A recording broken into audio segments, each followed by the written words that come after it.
The white and red Air Jordan 12. Yeah, I whirlwind through cities, influential, scientific power.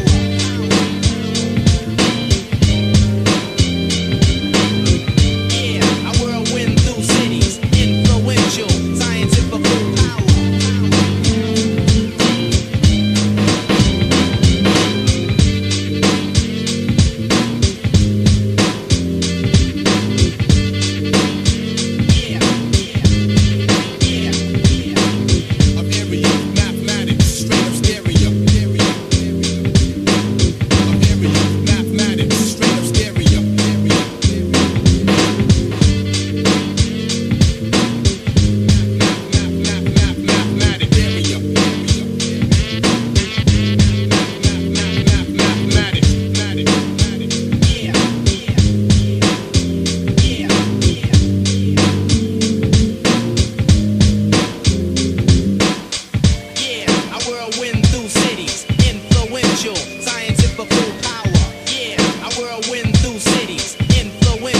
Scientifical power. Yeah, I whirlwind through cities, influential, scientifical power.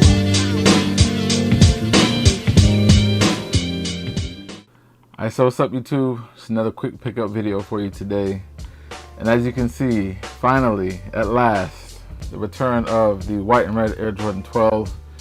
You know, it's been really weird with these, with Jordan Brand, because these originally released in '97, and then they're the last of the originals to retro in 2009, and then that's it. Nothing else until now. And like, other colorways have come out multiple times since then. Like the playoffs, for instance, have dropped twice as mids and once as lows since these last dropped. So I don't understand how one colorway just kind of gets forgotten about and then finally comes back. It was kind of the same thing with the playoff 13s, but regardless of that, I'm happy they're finally back. And I wouldn't say the wait was worth it, but they did make some improvements to these. I'm not going to do a full comparison. I do have an original pair, but I'm not going to pull it out to do a full comparison. If you want to see that, go check out either Chris from Wear Testers or MJo23Dan. Check out their channels. They've got comparisons up with the original pair, and they're kind of like set up for it. I'm with me, you know, I kind of just wing it here and just kind of bring it up, but they'll do like a really well in-depth comparison with the originals. So I just want to talk about the shoe in general, or this version. Like, they did make some changes. First thing I want to point out, just in general, with a lot of 12s, the leather on the tongue, a lot of times they'll make it synthetic and it won't be the same material as the rest of the upper. But they did not do that with these. They did the same thing with the playoffs, where the leather on the tongue is, as you can see, it's not a synthetic. It's a really nice cut of leather, pretty much the same leather as the white upper here. And then the biggest thing for me, because like the 2009 pair was terrible. I didn't even bother buying them. Like, the red was too dark. They had that really cheap leather. They made the eyelets here chrome, like had a chrome finish on it instead of just having like a regular like silver like metal finish. So I'm glad they didn't, you know, all of those things that were wrong with the 2009 pair, they fixed with these, where the red is brighter, even though it's not quite as bright as it should be with the originals. Obviously the leather isn't even close, but you know, they didn't do the chrome eyelets.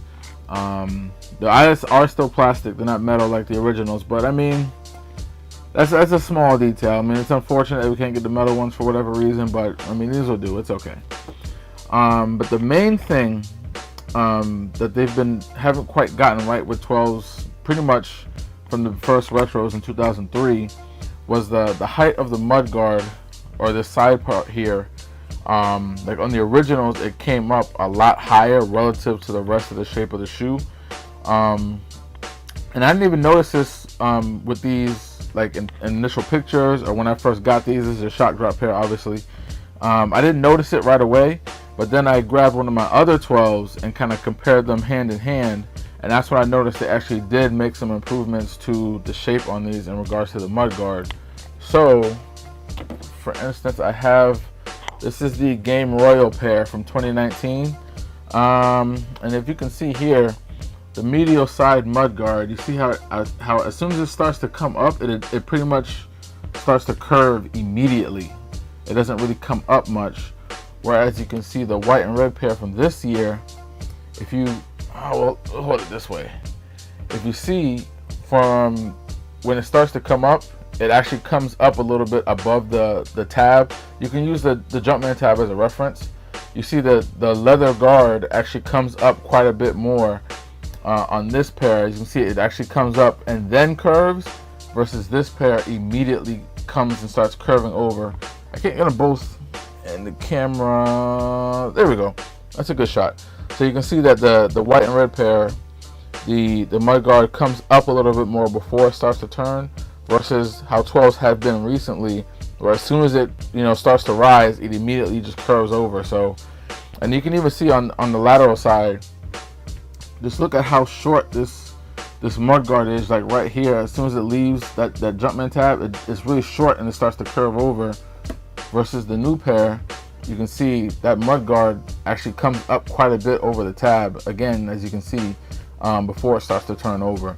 And I know that for some people that might be a small detail, that might not be something you even noticed, but like wearing these on feet, and like you can see a reflection or anything. For me, that's been like the biggest drawback with all of the newer 12s, basically all of the retro 12s.